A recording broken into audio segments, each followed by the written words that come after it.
All right, so it's Crime Time Tuesday. I'm your dyslexic detective, an armchair detective, Patti Lee, and our first case is an interesting one, shall we say.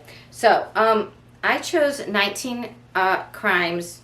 It's the red wine, 19 crimes for this one. Why, you ask? Well, I'll tell you. This has to do with criminals and deep. Look at that. That's kind of a deep pour. I gotta be careful. And it's red for love because it seems to have a romance aspect. So here's what we know so far. Last Friday, there was a woman by the name of Vicky White who had worked diligently and by all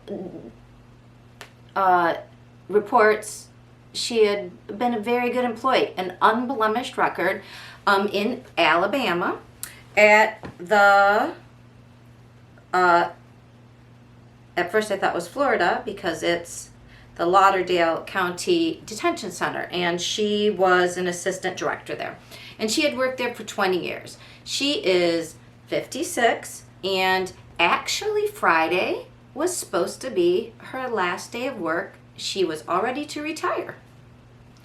Pretty good life, right? She had a retirement package. She unfortunately was widowed, no children. She had sold her house, so she had some money, and she had been talking about she wanted to go live at the beach maybe. Alabama's kind of close to Florida. I don't know if she specified Florida, but some beach. And the money was, going to help her out and do whatever her next phase of her life was. So, Vicky White isn't the only White in this story. The other White is Casey Cole White, a 38-year-old convict. He was transferred to the center at which Ms. White worked because he had already been convicted of a number of horrific crimes and was already spending 75 years in jail. But there were 2 counts of the big M. He unalived somebody allegedly and was going to be prosecuted for that. So he had been brought to this other detention center in February. So February, March, April, we're at the very beginning of May. So a full 2 months, maybe towards a third. Apparently that was all the time it took for Mr. White to make what now came out as a special relationship with Vicky White. So that just came on the wires today, this afternoon. I saw it through CNN. They just said there was a special relationship. They're not like anything physical, apparently, and because nobody was even aware of it. But apparently she had been giving Mr. White, what did they say? That she gave him some special privileges. And I don't know what those special privileges are, but there's something. And so last Friday, what happened was there's a procedure that you have to have 2 deputies when you take an inmate anywhere. And 2 vanfuls of different groups of inmates had already been taken to the courthouse. At 9:20, all of a sudden, the assistant director, Vicky White, said, hey, I'm going to be taking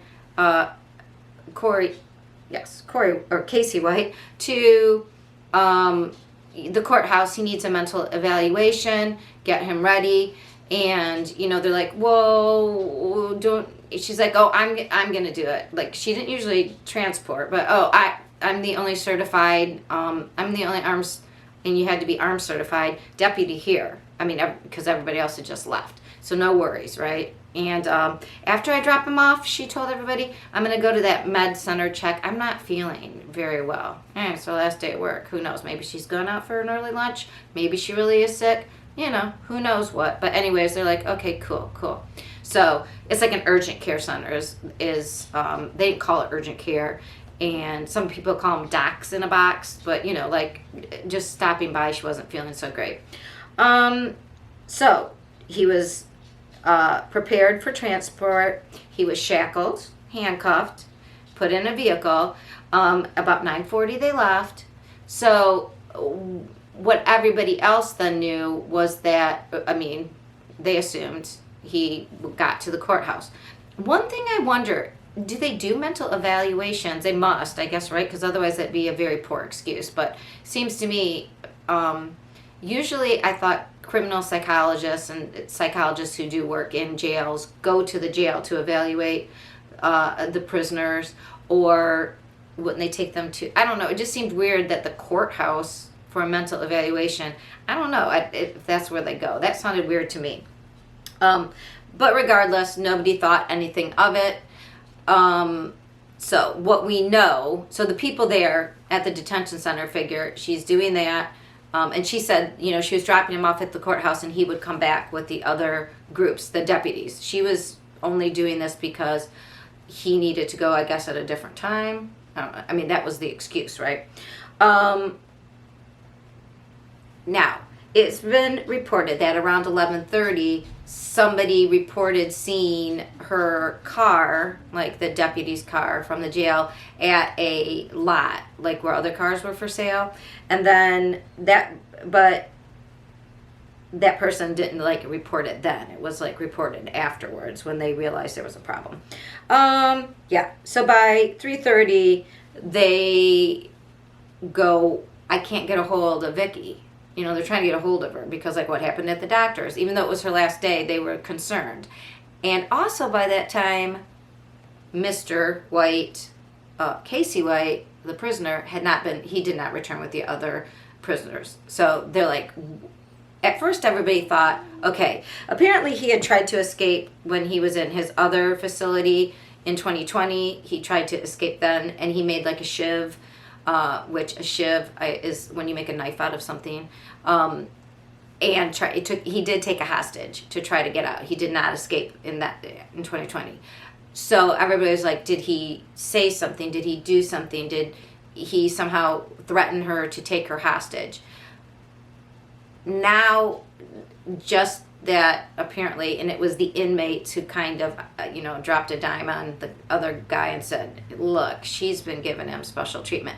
But at first, nobody knew that. So everybody was concerned. Right now, the important thing to know is, okay, so they're known to have an AK-15, because she was armed, and they think they also have, and then a shotgun as well.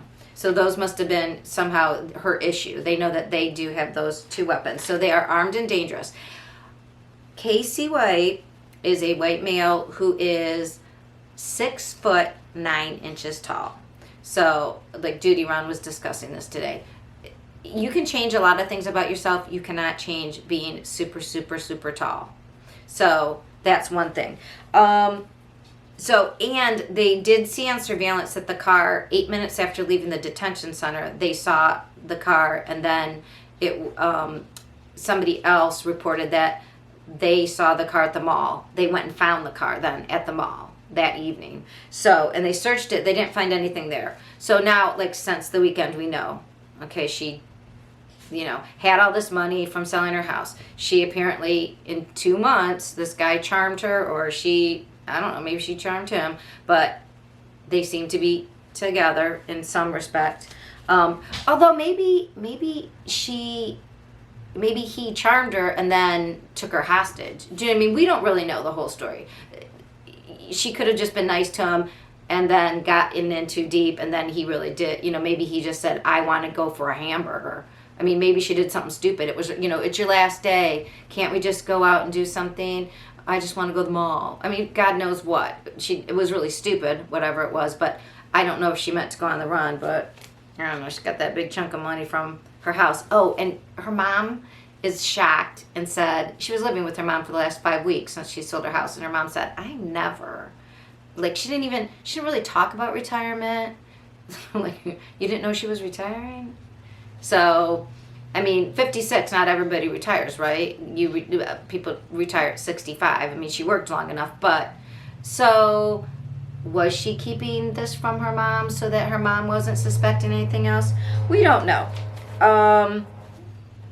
But we do know that they seem to have been, I guess, so Sheriff Rick Singleton in Alabama there is the one that's giving all this news. And now he said that, where did I write that down? They saw them recently.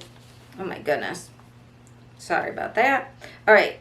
So they were last seen in a 2007 Ford Eagle.